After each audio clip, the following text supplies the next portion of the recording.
అందరికీ క్షణార్థులు. ఇక మరి మీ నర్సయ్య తాత రానే వచ్చిండు పొద్దుగానే. మరి అలా ఏ వార్తలు ఉన్నాయి, ఎటువంటి సంగతి ఏంది, ఏం కథ? మార్నింగ్ న్యూస్ విత్ నర్సయ్య తాత.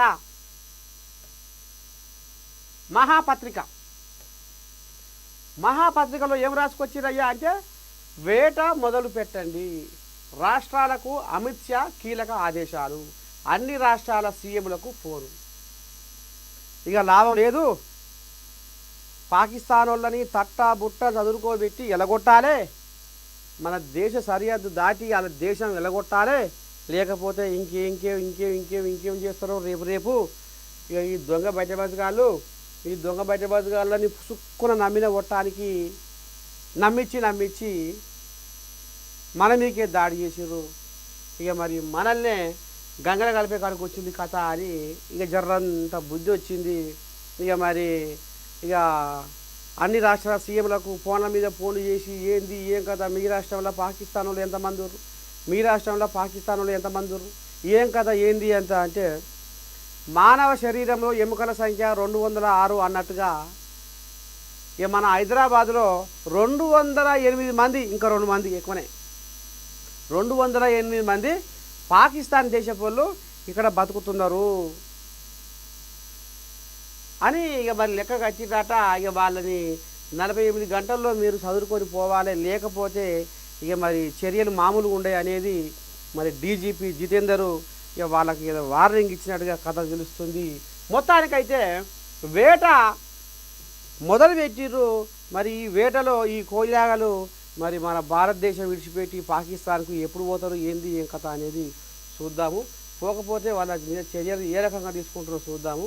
ఇక అన్నట్టు పాకిస్తాను ఇప్పటికే ఆర్థిక పరిస్థితి బాగా లేక, పోరగాళ్ళకు ఉద్యోగాలు లేక మొత్తం ఇక బయటబాజుగాలు అయితే తిరుగుతుర్రు. ఇప్పటికే పంట పొలాలన్నీ ఎండిపోయా అదా ఇదా. మరి ఇక పుసుక్కున మరి ఇప్పుడు నీళ్లు బంద్ చేసి సింధు జలాలు అక్కడ పోకుండా బంద్ చేసి ఇది చేస్తే మరి ఆ నీళ్ళు ఎటు మలపాలి, వరద కొడితే పోతుంది. వాళ్ళ మీద పగతోటి వాళ్ళ మీద ఇప్పుడు వాళ్ళు మనల్ని పగబట్టారు కాబట్టి ఇప్పుడు మనం ఎట్లా కక్ష తీసుకో, సింధు జలాలు ఆపాలి, చెప్పినాం. మరి ఇప్పుడు ఆ నీళ్ళు ఎటు పోవాలి? మనకు 20% మనం వాడుకుంటే 80% వాళ్ళు వాడుకుంటుంది.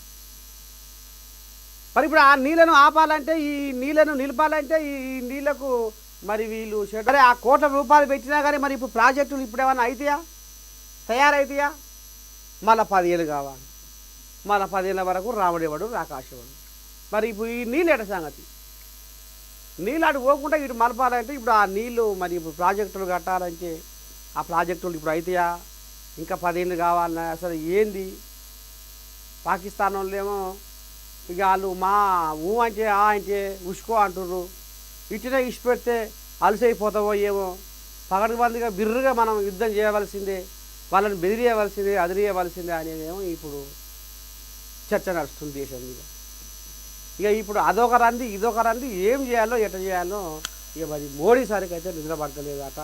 చూడాలి మరి దీని మీద రేపు కథ ఏం జరగబోతుందో ఏం కథ. ఎన్డీఎస్ఏ నివేదిక చూసి సిగ్గుపడండి, బీఆర్ఎస్పై ఉత్తమ్ ఆగ్రహం, అబద్ధాలు తప్పులపై బీఆర్ఎస్ బతుకు, భారీగా తగ్గిన బంగారం ధర, అంతర్జాతీయంగా తగ్గుతున్న పసిడి ధరలు, 1,00,000 నుంచి దిగి వచ్చిన బంగారం ధర.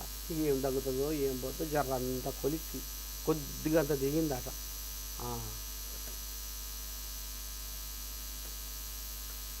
ప్రధాని వెంట 140 కోట్ల మంది ప్రజలున్నారు. ఉగ్రవాదంపై పోరుకు మోదీకి మద్దతు ఇస్తున్నాం, పాకిస్తాన్ను మరోసారి ఓడించాలి, పాక్ ఆక్రమిత కాశ్మీర్ను భారత్లో కలపాలి, ఉగ్రవాదం తీవ్రవాదంపై అందరం ఏకమై పోరు చేద్దాం, హైదరాబాద్ కొవ్వొత్తుల ర్యాలీలో ముఖ్యమంత్రి రేవంత్ రెడ్డి. మానవత్వం అనే తెరను తెంచి, క్రూరత్వం అనే పొరను పెంచి, ఈర్ష ద్వేషాలు మనసులో దానువుల మోసుకుంటా ఇక మరి మన భారతదేశాన్ని పగబట్టి బగ్గున మండిపడుకుంటా ఉత్త పుణ్యానికి 28 మందిని బలి తీసుకున్నారు ఉగ్రవాదులు. ఇక వాళ్ళు ఏడంగా వచ్చిర్రు, ఏడంగా పోయిర్రు, ఏం కథ ఏం నడుస్తుంది ఎక్కడెక్కడ వాళ్ళ అండ హాజరు ఉంది, వాళ్ళ స్థావరాలు ఏంది, వాళ్ళకి ఎవరు హిమ్మతి ఇచ్చిర్రు, ఏం కథ అనేది ఇక ఇప్పుడు అమిత్ షా అన్నట్టు వేట మొదలైంది. ఇక దానికి నిరసనగా మరి మరోసారి పాకిస్తాన్ ఓడించాలి, పాకిస్తాన్ ఆక్రమిత కాశ్మీర్ను భారత్లో కలపాలి, పార్టీలు సిద్ధాంతాలకు అతీతంగా ఉగ్రవాదంపై పోరు జరపాలి, అందరం ఏకమై తీవ్రవాదాన్ని అంతం చేసి ప్రపంచానికి ఆదర్శంగా నిలవాలి, ఉగ్రవాద దాడికి పాల్పడిన వారికి కఠినంగా శిక్షించాలి. అది ముఖ్యమంత్రి రేవంత్ రెడ్డి అనుకొచ్చింది. జమ్మూ కాశ్మీర్లోని పహల్గమ్ ఉగ్రదాడిని నిరసిస్తూ హైదరాబాదులో కొవ్వొత్తుల ర్యాలీ నిర్వహించారు. పీపుల్స్ ప్లాజా నుంచి ఇందిరాగాంధీ విగ్రహం వరకు భారీ ప్రదర్శన చేపట్టారు. ఈ ప్రదర్శనలో సీఎం రేవంత్ రెడ్డి సహా పలువురు మంత్రులు శ్రీధర్ బాబు, పొంగులేటి శ్రీనివాసరెడ్డి, దామోదర రాజనరసింహ, జూపల్లి కృష్ణారావు, టీపీసీసీ అధ్యక్షుడు మహేష్ కుమార్ గౌడ్, ఎంఐఎం అధినేత అసాదుద్దీన్ ఓవైసీ, మేయర్ విజయలక్ష్మి, విజయశాంతి, వంశీచంద్రెడ్డి, భారత్ సమ్మిట్కు వచ్చిన విదేశీ ప్రతినిధులు పాల్గొన్నారు.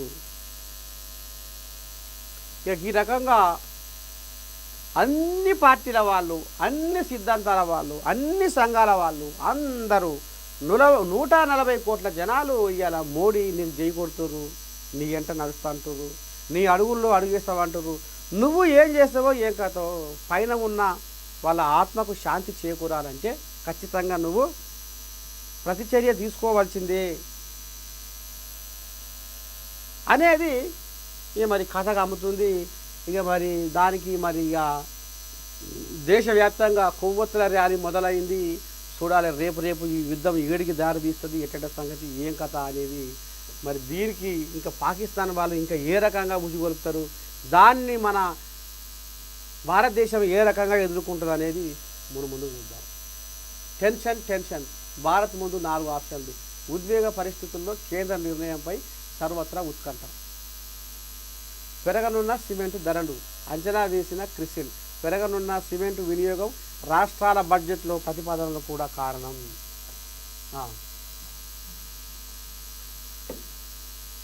ఓరుగల్లు దారిలో 100 కోట్ల సభ, గులాబీ మాస్ జాతర, రజతోత్సవ సభకు సర్వం సిద్ధం, స్వయంగా ఏర్పాట్లు పర్యవేక్షించిన కేసీఆర్.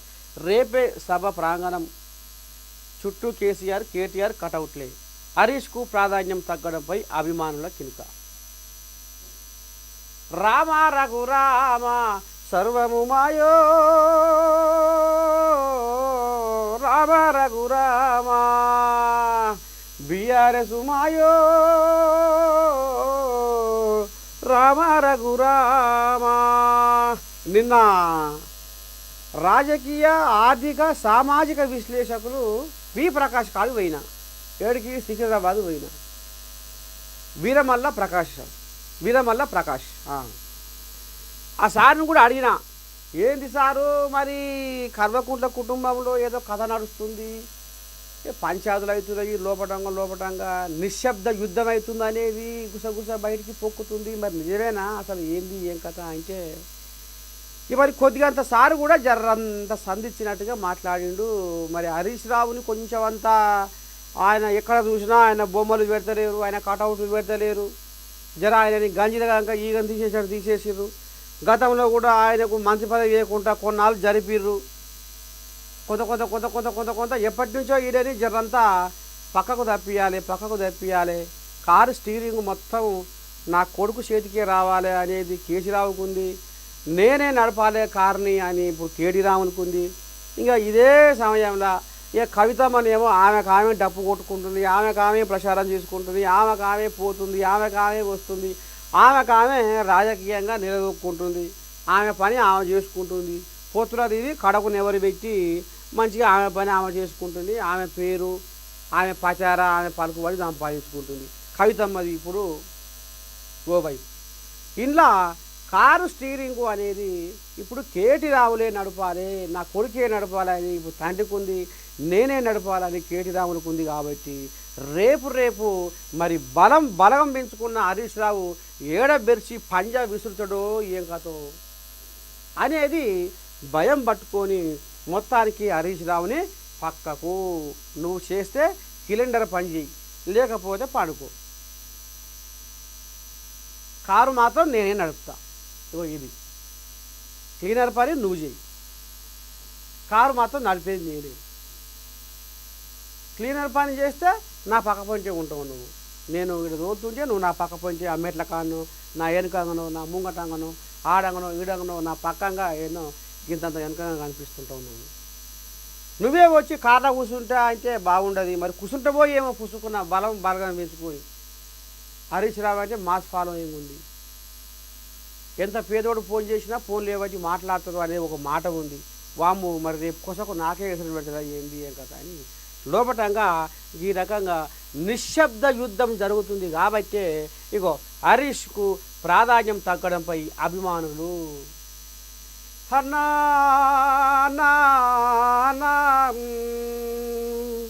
నువ్వు 2001 తెలంగాణ ఉద్యమం కారించి ఉద్యమమే నా ఊపిరి, ఉద్యమమే నా పంచప్రాణము, నా మేనమామ మాటను నేను గిరిదాటను అనుకుంటా. ఉద్యమ సమయంలో కేసీరావుకు ఛాయలు బిస్కోట్లు అందించుకుంటా.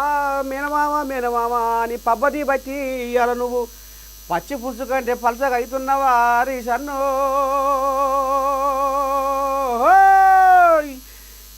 ఎక్కడ చూసినా కానీ నీ కటౌట్లు అవుపడతలేవు, నీ ఫోటోలు అవుపడతలేవు, నీ ఫ్లెక్సీలు అవుపడతలేవు. ఏం పాపం చేసివి, ఎట్ట చేసివి హరీష్ అన్న? నీ ఫోటోలు, నీ ఫ్లెక్సీలు, నీ కటౌట్ కనపడకపోతే మా గుండెంతా దడదర దడదర దడదర దడదర దడదర దడదర అయ్యో భయంలో అల్లా కల్లోలం అయిపోతున్నాము హరీష్ అన్నో. ఒక్కసారి నువ్వు సిటికేస్తే చాలు మా దమ్ము ఏందో, మా సత్తా ఏందో, మా తడాక ఏందో చూపిస్తావు అంటున్నారు దేవుడు. మరి హరీష్ కూడా తెలుస్తలేదా? నన్ను ఎటువంటి పక్కకు నూకుతుర్రు, పక్కకు నెట్టుతుర్రు, పొమ్మన లేక పొగ పెడుతుర్రు. ఇప్పుడు నేను ఎక్కడ పోవాలి, ఏం చేయాలి? కొత్త పార్టీకి పెట్టాలా? కొత్త పార్టీ పెడితే రేపు కథ ఏం జరగబోతుంది, ఎట్లా ఏంది ఏం కథ అనేది హరీష్ రావు కుర్తిల వాడ చేరుకోలే. పాపం తల్లాడుతుండడంలా ఒడ్డున వాడ చేప పిల్ల లెక్క. ఇక లోపటంగా మాత్రం ఈ కథ నడుస్తుంది. ఇప్పుడు ఓరుగాలు సభలో ఈయనకు ఎంత మాత్రమో ప్రాధాన్యం ఇస్తలేరు, హరీష్ రావును లెక్క పెడతలేరు. ఇక బిడ్డది ఓ దిక్కు, కొడుకు ఓ దిక్కు. తండ్రి ఇప్పుడు వరంగల్ మహాసభలో ఏం మాట్లాడబోతాడు, ఏంది ఏం కథ అంటే అది కూడా చెప్పిండు వి ప్రకాష్. ఏం చెప్పిండు? ఇప్పుడు ఒకప్పుడు ఉమ్మడి ఆంధ్రప్రదేశ్లో తెలంగాణ ఎట్లా ఉంది చెప్పిండు ఆయన. ఉమ్మడి ఆంధ్రప్రదేశ్లో తెలంగాణ ఎట్లా ఉంది, నేను వచ్చినాక ఎట్లా అయింది, ఏం చేసిన, ప్రాజెక్టుల కథ ఏంది, రైతు బంధు కథ ఏంది, రైతు బీమా కథ ఏంది, కేసీఆర్ కిట్టు, కళ్యాణ లక్ష్మి, ఇక ఆయన వెచ్చి కొన్ని ఉన్నాయి కదా, వీటి కథ ఏంది. ఇప్పుడు 16 నెలల్లో రేవంత్ చేసిన అప్పు ఏంది, రేవంత్ అయ్యే 6 గ్యారెంటీల కథ ఏంది. ఇక అంటే ఇప్పుడు రేవంత్ మీదనే ఇసురుక పడతాడు. రేవంత్ తప్పులను ఎత్తి చూపుకుంటా అది జనాలకు విస్తరించాలనే మాటలే మాట్లాడతాడు. ఇక పొయ్యి తాబే లెక్క కూడా జర ఆడాడ మీటింగులల్లా జర కచ్చపెచ్చ మాటలతోటి కాలం వెళ్ళ తీసిండు. కానీ ఇప్పుడు ఎంత మాత్రం నోరు జారడు, ఒళ్ళు దగ్గర పెట్టుకొని మాట్లాడతాడు. అందరినీ కలగలుపుగా కలుసుకొని మాట్లాడతాడు. మధ్యలో మీటింగ్లలో ఒకటి సీటు కొడితే వాడు ఊ అంటే గతంలో బేకూఫ్గా లారా అది ఇదని తిట్టేది. కానీ ఇప్పుడు ఎవడు ఏమన్నా ఎవడు ఏం చేసినా ఇట్లా పబ్బతి పడతాడు. మీకు నమస్కారం నాయన జర్ర ఆగురి ఈయనే ఉంటాడు అనేది తేడా తెల్లని చేసిండు వి ప్రకాష్. అది కూడా మీకు లింక్ వస్తుంది యూట్యూబ్లో. నేను తెలుగు వారికి కొట్టుది మీకు ఆ వి ప్రకాష్ది వస్తుంది. ఆయన ఇంకా ఏం మాట్లాడాడు ఏంది ఏం కథ అనేది కూడా మీరు పూసకూర్చినట్టుగా అర్థం చేసుకోవచ్చు. మొత్తానికి ఈ రకంగా హరీష్ రావును దూరం పెట్టిర్రు అనేది గుసగుస బయటకు వస్తుంది.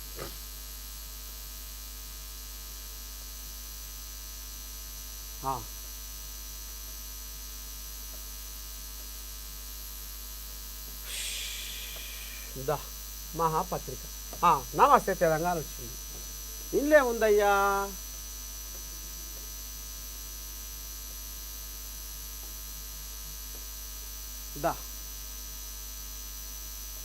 ఓరుగల్లులో గులాబీ హోరే. పయనమవుతున్న పల్లె పట్నం కనీ విని ఎరుగని రీతిలో రజతోత్సవ సభ దశ దిశ చూపించేలా కేసీఆర్ సందేశం. ప్రత్యేక ఇంటర్వ్యూలో బీఆర్ఎస్ వర్కింగ్ ప్రెసిడెంట్ కేసీఆర్ ప్రసంగం కోసం ప్రజల ఎదురుచూపులు, కాళేశ్వరంపై కమిషన్ నివేదికలంటూ లీకులు, ఫిరాయింపుదారులను మళ్ళీ పార్టీలోకి తీసుకుంటే బీఆర్ఎస్ కార్యకర్తలను అవమానించినట్టే, దేశవ్యాప్తంగా మోదీ బీజేపీ ప్రభ తగ్గుతున్నది, పహల్గామ్ను రాజకీయానికి వాడుకోవడం నీచం, మేం స్పిరిచువల్లీ హిందూ పొలిటికల్లీ కాదు, ఒక జాతీయ పార్టీని నమ్మి ఇప్పటికే మోసపోయినాం, మరో ఢిల్లీ పార్టీని నమ్మితే పూర్తిగా మోసపోతాం. ఇక ఈ రకంగా వాళ్ళు 1300 ఎకరాల్లో ఏర్పాటు చేసుకున్నట సభ. ఇక 1300 ఎకరాలలో నిన్న మనం చెప్పుకున్నాం కదా, అన్న కాలువలు కథమైనవి, రైతుల పంట పొలాల గెట్లు పగ్గంపాడైనవి. ఇక వారం 10 రోజుల సంది మొత్తం ఆడ జాతర పెట్టి ఏర్పాటు ఎట్టెట్లా ఉన్నాయని చూస్తానికి పోయి ఇక ఆడ మంచిగా ఇక ఈ పార్టీ చేసుకుంటా ఆడ మందు సీసాలు బీరు సీసాలు మొత్తం ఆడ 7 వాని పడేసి రేపు ఎంతమందితోని సాపన దీవెన పడతారో వీళ్ళు సుధపూసలు. సాయంత్రం 5 గంటల నుంచి 6:30 గంటల వరకు సభ. ఈ టైంలో పెద్ద మనిషి మాట్లాడుతుంది. 1500 మంది వాలంటీర్లు. ఇక చక్కగా చేసేందుకు జర సంలాయిస్తేందుకు 3000 అందుబాటులో బస్సులు, అంటే 3000 బస్సులు, 25 టోయింగ్ వెహికల్స్, 10 లక్షల వాటర్ బాటిళ్ళు, 10 లక్షల మజ్జిగ ప్యాకెట్లు. ఇది కథ. వరంగల్ జిల్లా ఎలకతుర్తిలో ఈ నెల 27న పండుగల బీఆర్ఎస్ రజతోత్సవ సభ నిర్వహించి చరిత్ర సృష్టిస్తాం. సభ కోసం కని విని ఎరగని రీతిలో ఏర్పాటు చేసినాం. తెలంగాణ ఇంటి పార్టీ నిర్వహిస్తున్న జనజాతరకు పెద్ద ఎత్తున తెలంగాణ ప్రజలు హాజరై విజయవంతం చేయాలి అని బీఆర్ఎస్ వర్కింగ్ ప్రెసిడెంట్ కె తారక రామారావు పిలుపునిచ్చారు. ఈ సభలో కేసీఆర్ చేసే ప్రసంగం కోసం యావత్ తెలంగాణ సమాజం ఉత్కంఠగా ఎదురు చూస్తున్నదని చెప్పారు. దేశ చరిత్రలో నిలిచిపోయేలా సభలను నిర్వహించడంలో బీఆర్ఎస్ పార్టీ అధ్యక్షుడు కేసీఆర్కు ఇప్పటికే పేరున్నదని, ఇప్పుడు మరో చారిత్రక సభను వరంగల్ సమీపంలోని ఎలకతుర్తిలో నిర్వహించబోతున్నామనేది మొదలుపెట్టింది. కానీ ఈడికెళ్ళి మా బీఆర్ఎస్ పార్టీ మోతమవుతుందని ఇప్పుడు వీళ్ళు అనుకుంటారు. రేవంతం మీద వ్యతిరేకత ఉంది, 6 గ్యారెంటీల కథ ఆగమాగా ఉంది. ఇదంతా మేము ఇప్పుడు జనాల్లోకి తీసుకుపోతాం. ఇంకా రేపు స్థానిక సంస్థల ఎలక్షన్లలో మా మెజార్టీ మా పలుకుబడి చూపిస్తాం అనేది ఇప్పుడు సంకలు గుద్దుకుంటున్నారు వీళ్ళు. కానీ ఇప్పుడు వీళ్ళు ఓరుగల్లులో గులాబీ ఓరే అనుకుంటారు గాను అది ఓరు సలగుండా ఇంటి పోరుతోటి పార్టీ పతనం కాడిపోతుంది కథ. ఎట్లా అంటే ఇప్పుడు చూసినాం కదా, హరీష్ రావుకు ఎక్కడ ప్రాధాన్యత ఇస్తలేరు. హరీష్ రావుని కాళ్లకు బంధాలు వేసిర్రు, హరీష్ రావు నోటికి కుట్లేసిర్రు, హరీష్ రావుని జనాలకు రాణిస్తలేరు, హరీష్ రావుని ఎక్కువ ప్రచారం కానిస్తలేరు, హరీష్ రావును కడకు నూకిర్రు. హరీష్ రావుని ఒక్క మాటలో చెప్పాలంటే ఇక అర్రల వేసి అది చిలకల వేసి అది మన పంజరంలో వేసి చిలకను ఏ రకంగా బంధిస్తారో ఇప్పుడు హరీష్ రావును ఆ రకంగా బంధించి ముగుదాడు చేతిలో పట్టుకొని తిరుగుతున్నారు. ఆయన పానం ఊకుంటుందా? ఆయనకు కూడా స్వేచ్ఛ ఉంటుంది కదా, ఆయనకు కూడా చెప్పుకోవాలని ఉంటుంది కదా. ఇక అందుకనే ఇప్పుడు వీళ్ళు గులాబీ ఓరే అనుకుంటారు కానీ ఇంటి పోరుతోటి ఇది పతనమయ్యే కాడికి దారి ఇవాళ బునాది పడ్డట్టుగా అనిపిస్తుంది. వరంగల్ ఎలకతుర్తి సభతోటి బీఆర్ఎస్లో కయ్యం బుట్టి అంతర్గత నిశ్శబ్ద యుద్ధం జరుపుకుంటా బీఆర్ఎస్ పతనానికి కారణం కాబోతున్నది అనేది ఇక మరి గుసగుస బయటకు వస్తుంది. చూద్దాం రేపు దీని మీద కథ ఏం నడుస్తుంది, ఏం కథ అనేది. ఇప్పటికే హరీష్ రావు అభిమానులు బగ్గున మండిపడుతుర్రు. హరీష్ రావు అభిమానులు 7 కాడికి కేటీఆర్ కనబడితే నమలక మింగేంత కోపంతో ఉరుకులో పెడుతుర్రు. కానీ అనుకుంటా గుర్రు మా ప్రియతమ నేత హరీష్ రావు ఏమనుకుంటాడు, చిన్నపోతాడో ఏమో, ఇప్పటికిప్పుడే ఎదటోళ్ళకు హెచ్చరిక అవుతుందో ఏమో, పక్క పార్టీల ముందర నవ్వుల పాలవుతాడో ఏమో మా హరీషు, ఇప్పుడే తొందరపడొద్దు అని చెప్తా ఉంటే ఈ కోల్యాగలు దుఃఖాన్ని బాధను దిగమింగుకుంటా కాలం వెళ్ళదీస్తుర్రు అభిమానులు, హరీష్ రావు అభిమానులు అనేది మరి ఈ నోట ఆ నోట పొక్కుతున్న మాట. మొత్తానికి ఇక మరి ఓరుగల్లులో గులాబీ ఓరే అనుకుంటారు కానీ అది ఇంటి పోరుతోటి రేపు ఇది బీఆర్ఎస్ పతనానికి ఇక్కడ పునాది రాయబడ్డది అనేది తేట తెల్లంగా కనపడుతున్నది సోషల్ మీడియాలో. చాలా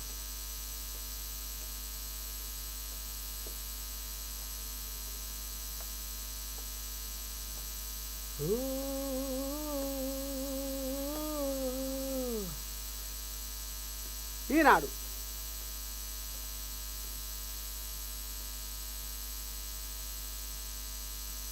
కాళేశ్వరం కార్యాచరణ పెద్దదే, 3 బ్యారేజీలపైన మదింపు చేయాల్సిందే, పునరుద్ధరణకు భారీ ప్రక్రియ.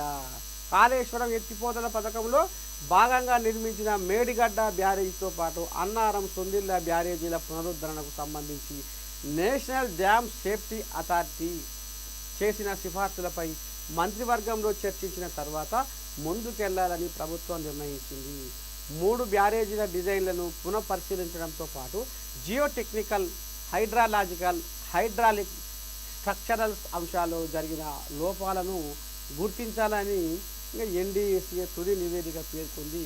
ఈ సిఫార్సులను బట్టి మరి ఇదంతా భారీ కార్యాచరణే అవుతుందని అనుకుంటున్నారు. మరి ఎట్ల సంగతి ఏంది ఏం కథ? కాళేశ్వరం మేడిగడ్డ మేడిపండు అయింది, ఇక మరి అన్నారం ఆగమైపోయింది, సొందిళ్ళ సకదనం ఏం బాగలేదు. ఇక మరి దీని మీద నేషనల్ డ్యామ్ సేఫ్టీ అథారిటీ వీళ్ళు నాణ్యత లేకుండా కట్టడాలు కట్టింది కాబట్టి అది 3 నెలల మురిపమే అయ్యింది అనేది మరి వీళ్ళు చెప్పుకొస్తున్న మాట. అందుకనే నాణ్యత లేకుండా ఉంది కాబట్టి అది ఏ క్షణాన ఏ రకంగా ఏమవుతుందో తెలియదు అనేది, దానికి నీళ్లు నింపకపోవడమే మంచిది అని ఇక మరి ఆ రకంగా అంటున్నారు. దీని మీద మరి స్టేట్ గవర్నమెంట్ కూడా ఒక కమిషన్ వేసింది. మరి చూడాలి ఇది అది ఎందాక దారి తీస్తుంది ఏంది ఏం కథ అనేది. ఈ మేడిగడ్డ కథ రేపు ఇక మరి ఏం చెప్తుందో ఏం తెలుస్తుందో చూద్దాం. మరోసారి పాకను ఓడించాలి, సింధు నుంచి చుక్క నీరు పోనివ్వం. మనం ఎలాగ చెప్పుకున్నాం ముచ్చట ఇది. మరి చుక్క నీరు పోనియో కానీ ఈ నీళ్ళు ఏడాపుతావని, ఈ నీళ్ళు ఎక్కడ ఆపుతావు ఏడాపుతావు? మరి మనం వాడుకునేదేమో 20% నీళ్ళ, వాళ్ళకు పోయేదేమో 80% నీళ్ళ. మరి ఆ నీళ్ళను ఇప్పుడు ఎక్కడ ఆపుతావు? ఏ చెరువు ఆపుతుంది, ఏ కాలువ ఆపుతుంది, ఎక్కడ ఆపుతావు ఆ నీళ్ళు? దానికి ఇప్పుడు ప్రాజెక్టు కట్టాలంటే 10 ఏళ్ళ పొద్దు కావాలి. మళ్ళీ 10 ఏళ్ళు అయితేనే దానికి సరిపడా ప్రాజెక్టు ఇదవుతుంది. మరి అక్కడ భూములు ఏడాది సేకరిస్తావు, అక్కడ జాగ్రత్త ఎక్కడ సేకరిస్తావు, మళ్ళీ ఏం చేస్తారు ఏంది ఏం కథ ఏంది గందరగోళం. అనగానే అయిపోయిందా? చుక్క నీళ్ళు ఓనియం అనగానే అయిపోయిందా? వాటిని ఏడ దాచిపెట్టాలి, ఏడ నిల్వ చేయాలి, ఏంది ఏం కథ అని కూడా ఆలోచన ఉంటుంది కదా. అదే ఇప్పుడు మరి ఊరూర మోగుతున్న మాట. మరి సింధు జలాలు వియ్యాల వీళ్ళు ఎక్కడో తడిబట్టేసుకొని కూర్చుంటే వాళ్ళు ఆ తలకాయ మీదంగా వచ్చి జ్వరపడి పటా కాల్చేదాకా వీళ్ళకి సోయి లేదు. వీళ్ళు ఏమన్నంటే ఎలక్షన్లలో ఉచిత పథకాలు పెట్టి ప్రచారానికి అయితే బగ్గ తిరుగుతారు. ప్రచారంలో ఉన్న సోయి మరి గిది లేకపోయే. వీళ్ళ భయం భక్తి ఉంటే గీ కథ గిట్టేది కావు. విశ్వగురువు ఆ గురువు ఈ గురువు అనేది ఆఖరికి వస్తకల్లా గురువు పని చేసిపోయింది. ఇక ఇప్పుడు నేను చుక్క నీళ్ళు పోనీ అంటే ఆ చుక్క నీళ్ళు ఏడాపుతావు? ఆపు, కడుపులో తాగుతుంది, లేకపోతే ఆపుకొని కడుపులలో. సింధు నుంచి చుక్క నీరు పోనివ్వం, పాక్ జాతీయులను గుర్తించి పంపించేయండి. గడువు తర్వాత ఒక్కరూ మన దేశంలో ఉండరాదు. రాష్ట్రాల ముఖ్యమంత్రులతో టెలికాన్ఫరెన్సులలో అమిత్ షా. జమ్మూ కాశ్మీర్లో లష్కరే టాప్ కమాండర్ అల్తాఫ్ హతం. ఉగ్రవాదులను జల్లెడబడుతున్న భద్రతా బలగాలు. మంచిదే, చెయ్యాలి, వాళ్ళ మీద పగ తీర్చుకోవాలి. అందరూ అంటున్నారు, దేశం కోరుకుంటుంది, చెయ్యాలి.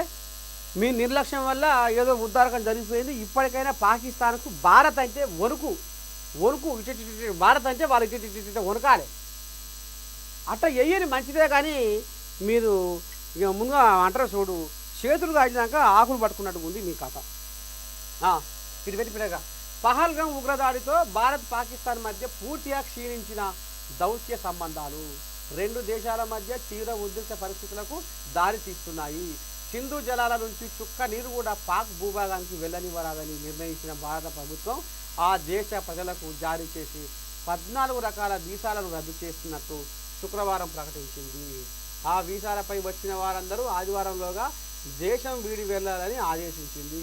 మరోవైపు పహల్గామ్లో పాశవిక దాడికి పాల్పడిన ముష్కరుల కోసం భద్రతా దళాలు వేటను ముమ్మరం చేశాయి.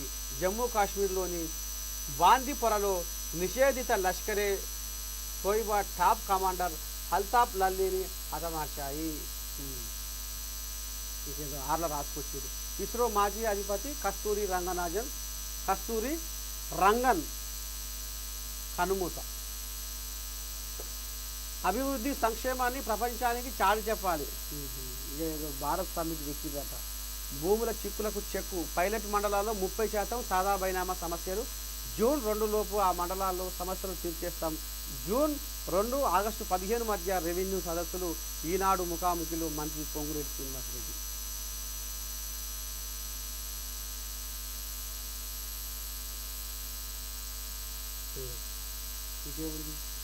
సర్కారు బడుల్లో వేసవి శిబిరాలు 15-20 రోజుల పాటు నిర్వహణ. తొలిసారిగా శ్రీకారం చుట్టనున్న విద్యాశాఖ.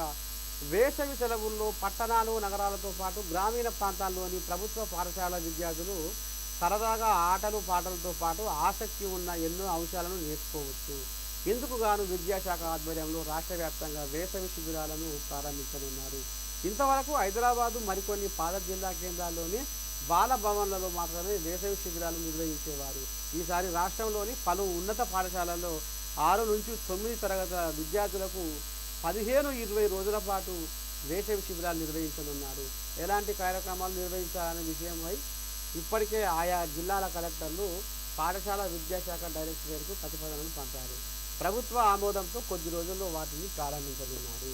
సరే, మంచిదే. పోరగాళ్ళను బుద్ధిమంతులను చేస్తామంటే వాళ్ళని వద్దంటగా, మంచిదే. బౌతో భద్రం.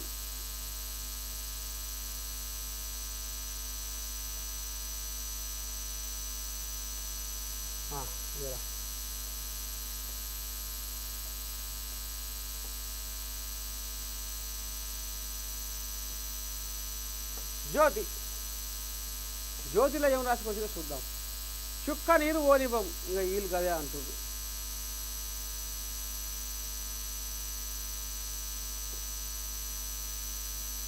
పాకిస్తానీలను వెనక్కి పంపండి.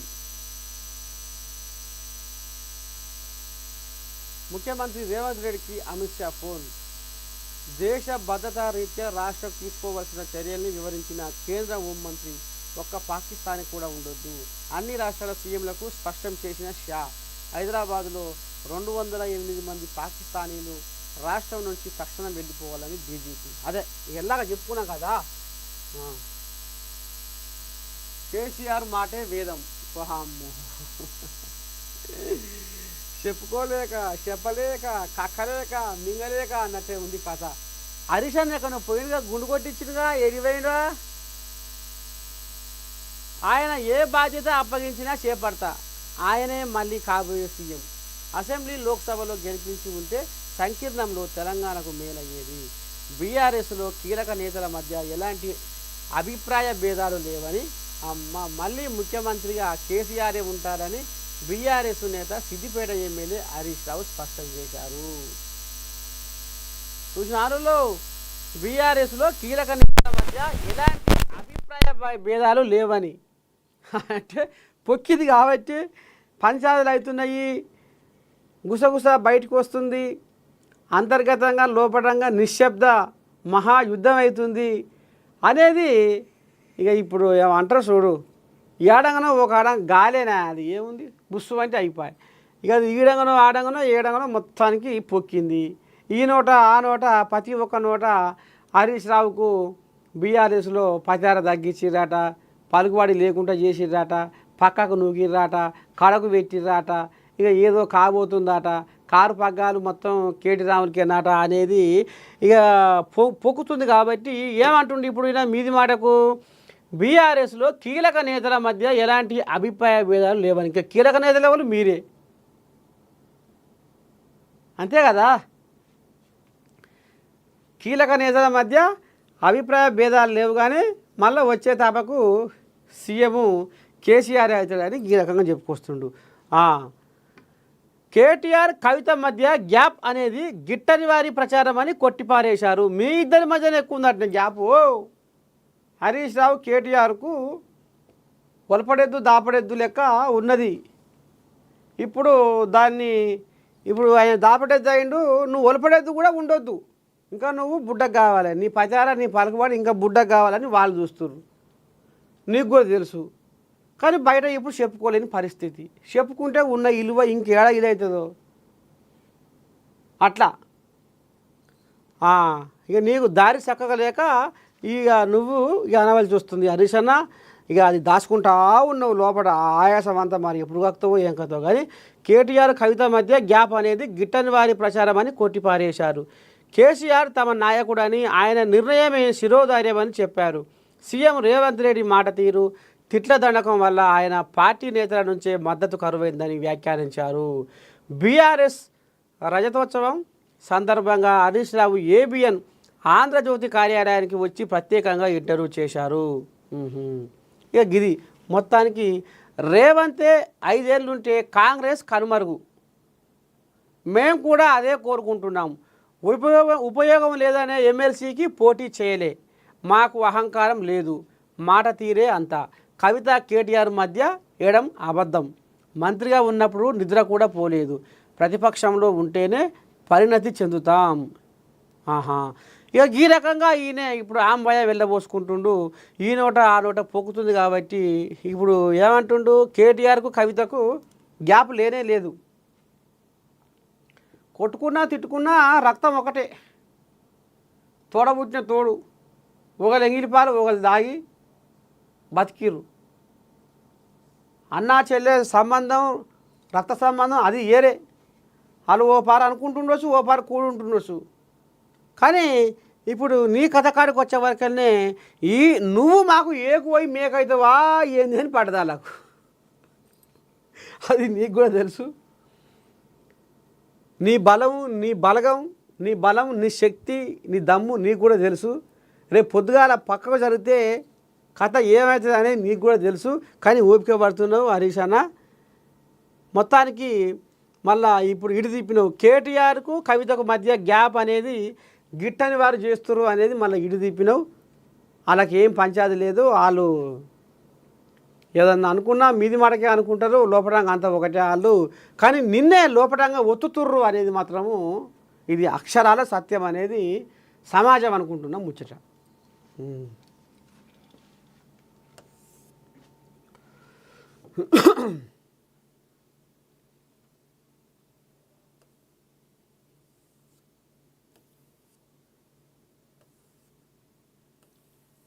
ఇంకేముంది ఆయమాన వార్త.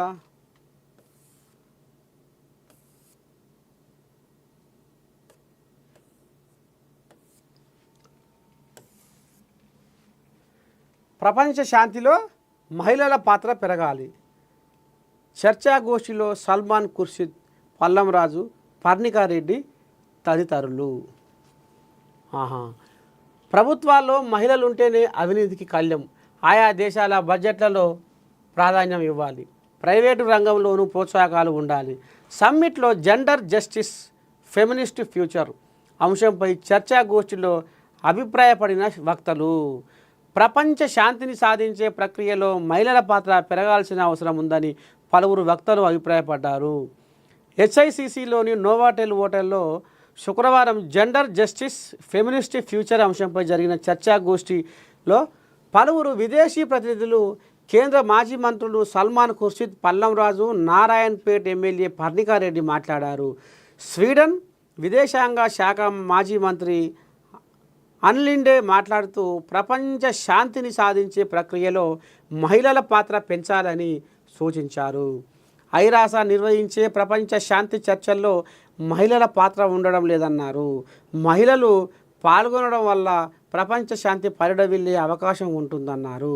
మంగోలియా ఎంపీ ఆర్థికవేత్త ఉండ్రామ్ చిన్బాట్ మాట్లాడుతూ మహిళలు పురుషులు సంఖ్య ఆధారంగా దేశ బడ్జెట్ను రూపొందించాలని అభిప్రాయపడ్డారు.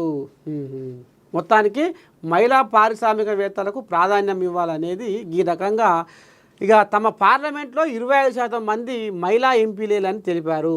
గృహహింస లైంగిక వేధింపుల విషయంలో కఠిన చట్టాలను అమలు చేస్తున్నామని వివరించారు.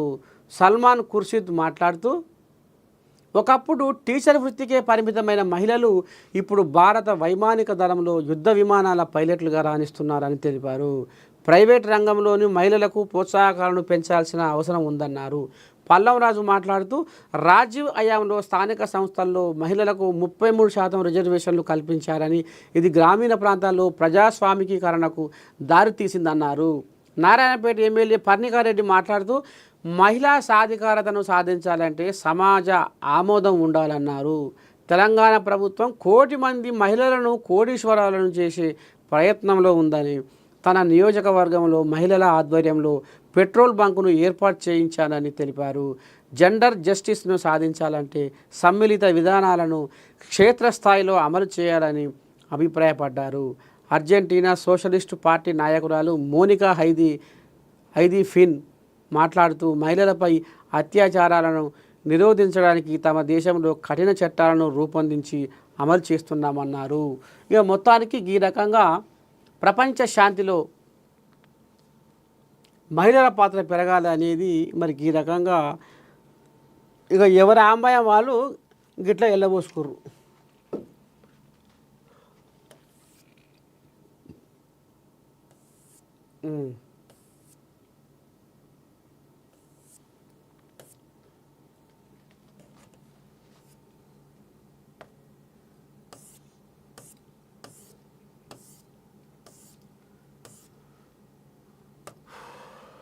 సాక్షి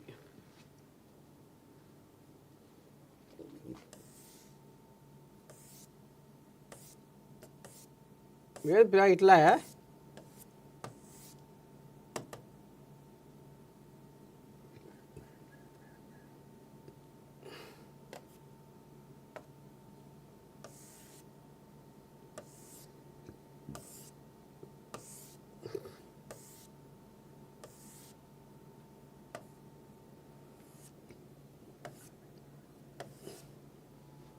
ఇటు పాయ